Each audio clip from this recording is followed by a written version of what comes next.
नमस्कार दर्शकों, कल्पना कीजिए कि एक मुख्यमंत्री अपने पद पर बैठा है या अब मंच पर भाषण दे रहा है। लाखों की भीड़ उसके भाषण को सुन रही है, लेकिन अचानक एक दिन भ्रष्टाचार या किसी अन्य आपराधिक मामले में उसकी गिरफ्तारी हो जाती है। वह जेल के पीछे की सलाखों के पीछे पहुंच जाता है और फिर पूरा राज्य, पूरा देश पूछने लगता है कि क्या कोई मुख्यमंत्री जेल से भी सरकार को चला सकता है। यही सवाल अब भारत की संसद में गूंज रहा है। हाल ही में केंद्र सरकार ने एक ऐतिहासिक और विवादित विधेयक पेश किया है, जिसमें साफ साफ कहा गया है कि अगर कोई मुख्यमंत्री, प्रधानमंत्री या मंत्री 30 दिनों तक अनवरत जेल में रहता है तो उसे अपनी कुर्सी या अपना पद छोड़ना ही पड़ेगा। अब यहीं से शुरू होती है असली राजनीति।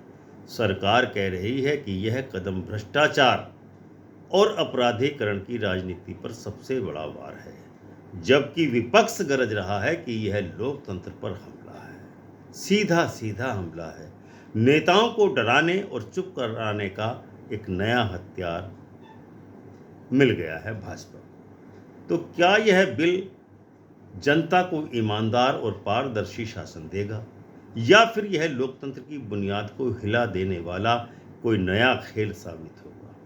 आइए इस वीडियो में परत दर परत समझने की कोशिश करते हैं कि इस विधेयक की सच्चाई क्या है, इसके पीछे की राजनीति क्या है और भारतीय लोकतंत्र पर इसका किस प्रकार से प्रभाव होगा, और क्या यह विधेयक भाजपा के ताबूत में आखिरी कील होगा। भारतीय संसद में हाल ही में पेश किए गए एक नए विधेयक ने राजनीतिक हलकों में हलचल मचा दी है। 20 अगस्त 2025 को केंद्रीय गृह मंत्री अमित शाह ने लोकसभा में 3 विधेयकों को पेश किया, जिनमें पहला था संविधान संशोधन अधिनियम यानी 130वां संशोधन विधेयक 2025, संघ राज्य क्षेत्र सरकार संशोधन विधेयक 2025 और जम्मू कश्मीर पुनर्गठन संशोधन विधेयक 2025। ये 3 विधेयक पेश किए गए। ये विधेयक मुख्य रूप से प्रधानमंत्री, मुख्यमंत्री और मंत्रियों की गिरफ्तारी के बाद उनके पद से हटाने की व्यवस्था करते हैं। आज के इस वीडियो में हम इस विधेयक पर विस्तार से चर्चा करेंगे, इसके प्रमुख प्रावधानों को समझेंगे और भारतीय राजनीति पर इसके प्रभाव का विश्लेषण करेंगे, ताकि आपको समग्र जानकारी हो सके। विधेयक किस प्रकार से आया, कि विधेयक का विवरण क्या है? यह विधेयक मूल रूप से राजनीति में अपराधीकरण को रोकने और सार्वजनिक जीवन में नैतिकता को बढ़ावा देने के उद्देश्य से संसद में लाया गया है। संविधान संशोधन 130वां संशोधन विधेयक संविधान की धारा 75, 164 और 239 ए में संशोधन प्रस्तावित करता है, जो क्रमशः केंद्रीय मंत्रिपरिषद, राज्य मंत्रिपरिषद और संघ राज्य क्षेत्रों से संबंधित है। विधेयक के अनुसार यदि कोई प्रधानमंत्री, मुख्यमंत्री या मंत्री किसी ऐसे अपराध के लिए गिरफ्तार होता है जिसकी सजा 5 वर्ष या उससे अधिक के कारावास की हो सकती है और वह लगातार 30 दिनों तक न्यायिक हिरासत में रहता है बिना जमानत मिले, तो 31वें दिन उसे पद से स्वतः ही हटा दिया जाएगा। प्रधानमंत्री के मामले में राष्ट्रपति द्वारा, मुख्यमंत्रियों के मामले में राज्यपाल द्वारा और मंत्रियों के मामले में संबंधित नेता इस द्वारा यह कार्रवाई की जा सकती है। यदि व्यक्ति बाद में जमानत पर रिहा होता है तो वह अपने मूल पद पर वापस हो सकता है। विधेयक में यह प्रावधान भी है कि आरोपी व्यक्ति गिरफ्तारी के 30 दिनों के भीतर अदालत से जमानत मांग सकता है। यदि जमानत नहीं मिलती तो उसे पद से हटना अनिवार्य है। संघ राज्य क्षेत्रों और जम्मू कश्मीर में अलग अलग संशोधन विधेयक इसी व्यवस्था को लागू करते हैं। इस संशोधन विधेयक को 130वें की क्या प्रावधान है? इस विधेयक के प्रमुख प्रावधान निम्नलिखित हैं। नंबर 1, गिरफ्तारी की शर्त। केवल उन अपराधों पर लागू होगी जहां सजा 5 वर्ष या उससे अधिक हो, जैसे भ्रष्टाचार, धन शोधन या अन्य कोई गंभीर आपराधिक मामले। नंबर 2, 30 दिनों की समय सीमा। हिरासत में 30 दिनों तक रहने पर स्वतः ही पद से हटाया जाएगा। यह सिविल सर्वेंट्स की तरह है, जहां गिरफ्तारी पर निलंबन होता है। नंबर 3, पुनर्नियुक्ति की संभावना। जमानत मिलने पर पद बहाली संभव है। नंबर 4, संवैधानिक संशोधन। यह विधेयक राजनीतिक पदों को कानून के दायरे में लाने का प्रयास है।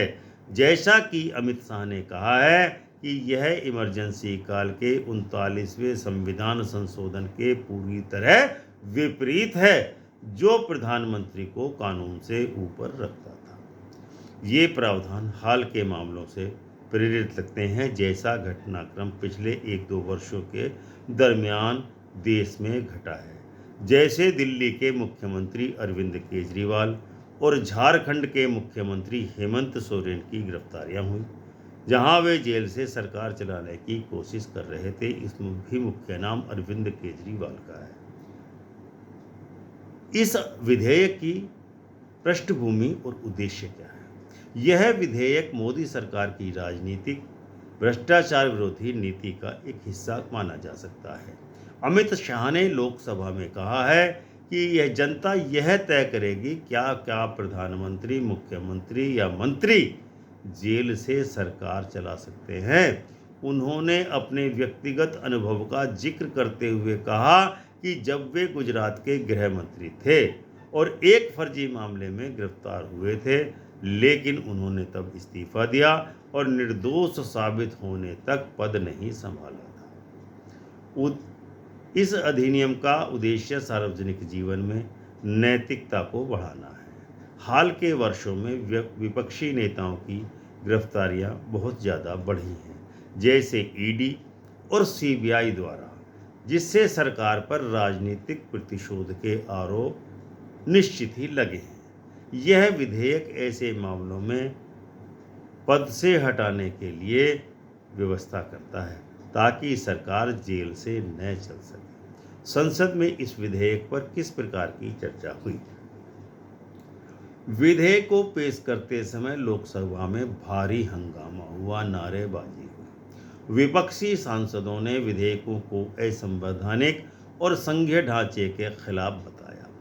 तृणमूल कांग्रेस के सांसदों ने विधेयकों की प्रतियां फाड़ डाली और अमित शाह के सामने नारेबाजी भी की।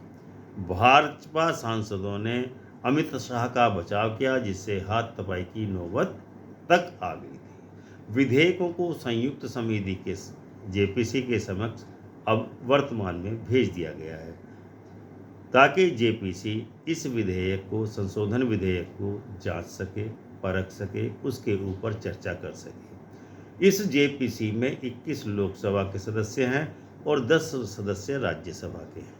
रिपोर्ट शीतकालीन सत्र तक आ जाएगी। कांग्रेस के सांसद शशि थरूर ने हालांकि इस संशोधन विधेयक को उचित बताया है, लेकिन वह पार्टी लाइन से अलग चलकर बता रहे हैं। प्रियंका गांधी और अन्य ने इसे लोकतंत्र विरोधी करार दिया है।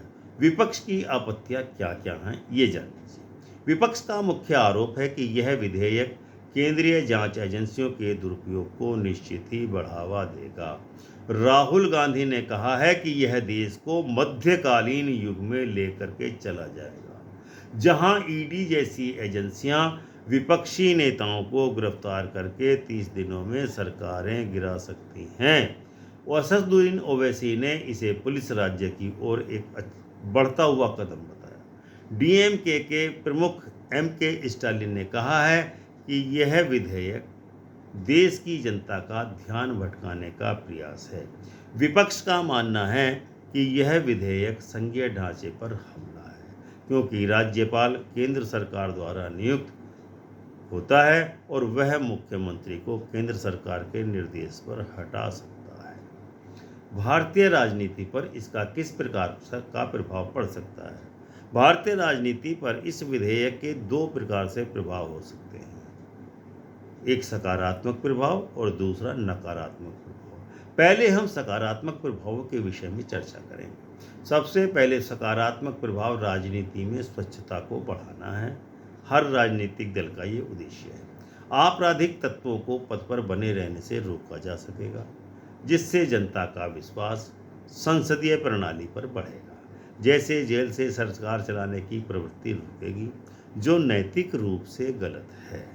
यह सुप्रीम कोर्ट के फैसलों से यह विधेयक मेल खाता है, जहां अदालत ने कहा है कि गिरफ्तारी होने पर व्यक्ति को अपना मंत्री पद, मुख्यमंत्री पद या प्रधानमंत्री पद छोड़ देना चाहिए। इससे राजनीतिक दलों को साफ सुथरे उम्मीदवार चुनने के लिए प्रेरित किया जा सकेगा और भ्रष्टाचार विरोधी अभियान निश्चित ही मजबूत होगा। लंबे समय से यह लोकतंत्र को मजबूत कर सकता है, क्योंकि नेता भी कानून से ऊपर नहीं रह सकते।